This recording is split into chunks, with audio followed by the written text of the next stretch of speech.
Good evening, everyone. For NewsFlash, I am your anchor, Simone. And I'm your other anchor, Sean. And because maybe you got to hang out on Daddy's shoulders while he upstaged a sitting president bragging about how he's allowed to get facts wrong, while gutting federal programs like a particularly unskilled fishmonger. We have gathered the local, national, and world stories you may have missed. And you're welcome, Grand Rapids. This is NewsFlash. Ding dong, our top story tonight. Happy President's Day, I guess? Not all of them, obviously. Just, I guess, the one slave owner and the guy who freed slaves by suspending habeas corpus. So, great. I know a lot of it has happened very quickly. Just to recap, earlier this month, Lolita Express Diamond Medallion member President Trump issued a memo defending American women worldwide. Good, yeah. That's right, the champion of women's safety and convicted felon vowed to protect American women from the dangers of gender ideology. You know, the top reason why women choose the bear. The Hamburglar helper decided the best way to do this would be by freezing federal funds and disrupting vital services that many Americans rely on daily. While American women were marked safe from gender-affirming care, the entire nation felt the aftershock as this disrupted many programs that apparently pose a major threat to women's safety. I mean, Meals on Wheels? That sounds fast and way too dangerous. And Head Start, which I guess helps low-income families prepare their kids for school? I mean, babies are already way too entitled. It's always, wah, I need nutrition, and wah, I'd like to be able to read at an appropriate age. Grow up, babies. Grow up, babies. Some experts criticize this plan as poorly thought out, to the tune of 22 state attorney generals currently suing the administration, citing the impoundment of federal budgets is unconstitutional. Now, in Don's defense, he was basically just on a huge traveling circus party for the last 4 years. You try coming back to work after a long-ass vacay and have to remember things like, oh, Congress controls the federal budget, and that my power as the executive branch is just to make proposals. You would need a golf break, too. Currently 5 out of the 27 days so far, just under 19%. Ah, great. Ultimately, the administration rescinded these orders to hatch a new plan to protect women by appealing to the Supreme Court to allow him to fire Hampton Dellinger, the Biden-approved head of Office of Special Counsel, in an independent agency created by the late Jimmy Carter to protect government whistleblowers from retaliation. Cool. Oh, nice. So now he's taking away our whistles. Definitely what women want. Oh.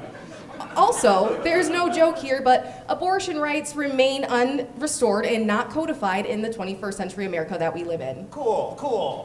Everything's great. Last Friday, roadkill aficionado RFK Jr. was confirmed as the new Health and Human Services Secretary.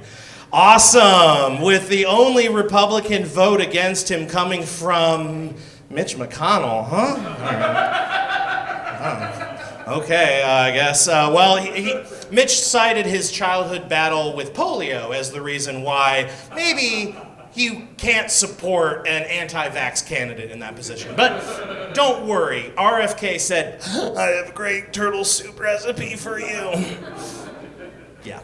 Anyway, he's already begun firing members of the FDA and CDC just in time for a 4-way flu, RSV, COVID, and norovirus surge and rising grocery prices. So I guess we can just buy whatever reject produce and eggs we want and just hope for the best, because it's not like there's going to be doctors anymore. Ever since Trump announced mass deportations, more than 8,700 have been arrested. And of that number, half were deported and the others were released because, as it turns out, they got the wrong people. All right, so oops, looks like it's not popular among certain people, but I actually get it. Some immigrants are scary and they give me nightmares, and we do have to do something about them. I mean, look, there's even a few that I think I might snitch on and tell Trump exactly where they are. Look, here are two of the immigrants that I'm afraid of. And it looks like they've even managed to make it into the White House. Ooh, scary. Ugh. Now, I bet you anything that Elon has eaten a dog at some point. I mean, RFK definitely has. So, the Cocomelon felon has also signed an executive order to fight anti-Christian bias. Oh, brother in Christ, literally. As far as I can tell, the main rationale for the order is to say it originated from when somebody in Zealand asked their Dutch coworker to Venmo them for some Starbucks, and then they found out that it came in one of those red cups from Starbucks that says Happy Holidays. Anyways, that's a Midwest hate crime. Yeah, right. On one hand, technically, he's not wrong. There's been some pretty major anti-Christ behavior in the White House lately. I mean, he filled the Supreme Court and his cabinet with far-right weirdos and sexual predators crusading as Christians and successfully forced everybody to have to follow God's plan for their uterus. Drake. Meanwhile, he fauntingly commits most of the 7 deadly sins and charitably half of the 10 commandments on a regular basis. Right, and he and Netanyahu, they're gonna just clear all the Palestinians out of Gaza to build a resort, apparently, and he employed an apartheid Nepo baby wealth hoarder who thinks that doing a Nazi salute is just autistic stimming. Cool. He also dismissed sincere pleas from an actual bishop and the Pope for attempting to impart actual teachings of Christ. Then has the audacity to say that not only are Christians being unfairly persecuted, but that he's the one to save them. Pardon the pun, but holy shit. Or, in Latin, sanctus excrementum.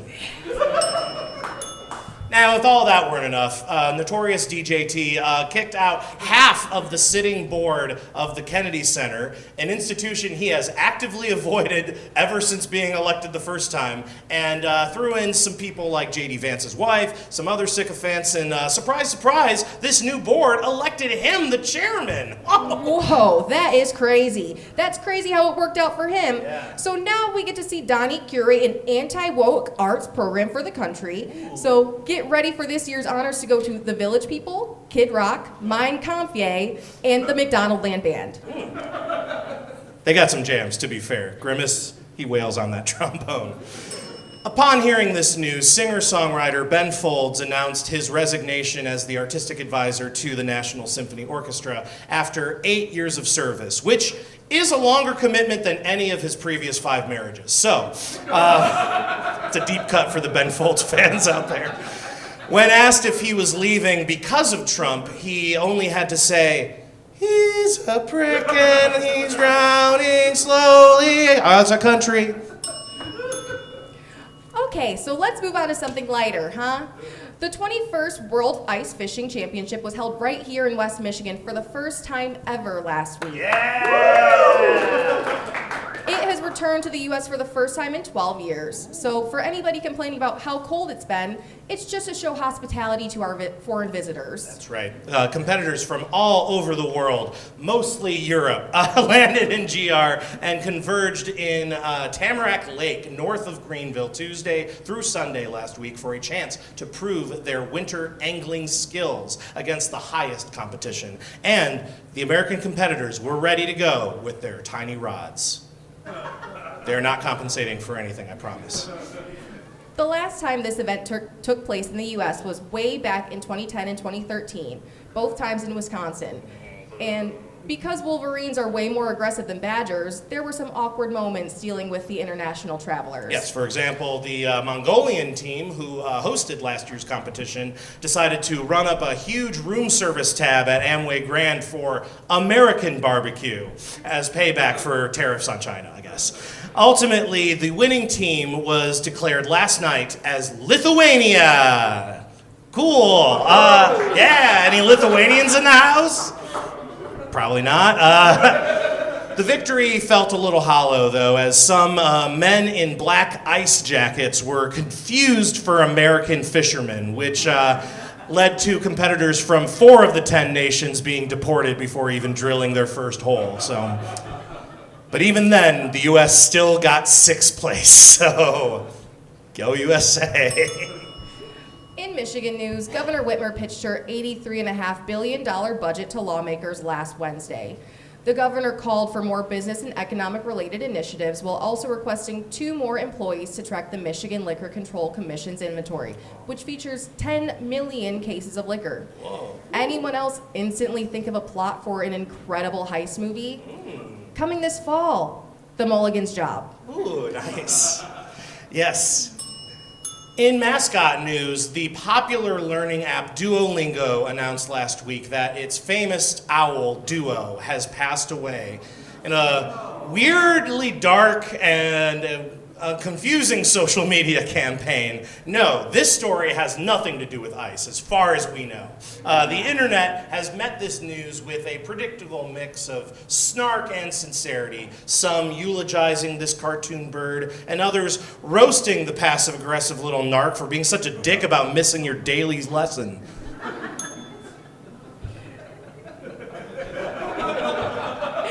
Not only that, but supposedly, according to the app's official TikTok, this is true. The cause of death is canonically being hit by a Tesla Cybertruck. No official word as to whether Elon Musk is directly responsible or not, but there are some reports of Duo being lost, having lost big on Dogecoin and publicly threatened legal action if he wasn't the first on the SpaceX shuttle to Mars. When asked for a comment, Musk simply shook his head and said, "No hablo inglés." Then again, this may be his next approach in dismantling the Department of Education. Yep. Start with the owls and work your way up. The Cottage Inn Gourmet Pizza has announced a plan to open another Grand Rapids location downtown with service lasting until 3 a.m. So late night drunks and munchers expressed joy, stating they no longer have to rely solely on vetoes to give them porcelain-shattering diarrhea. Yeah.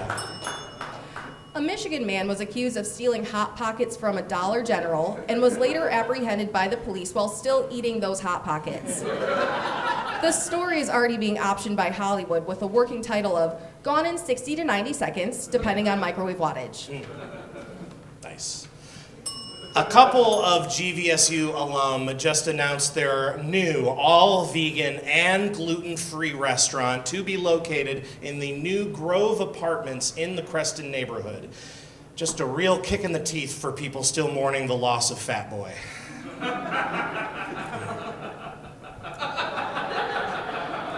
Rest in peace, King.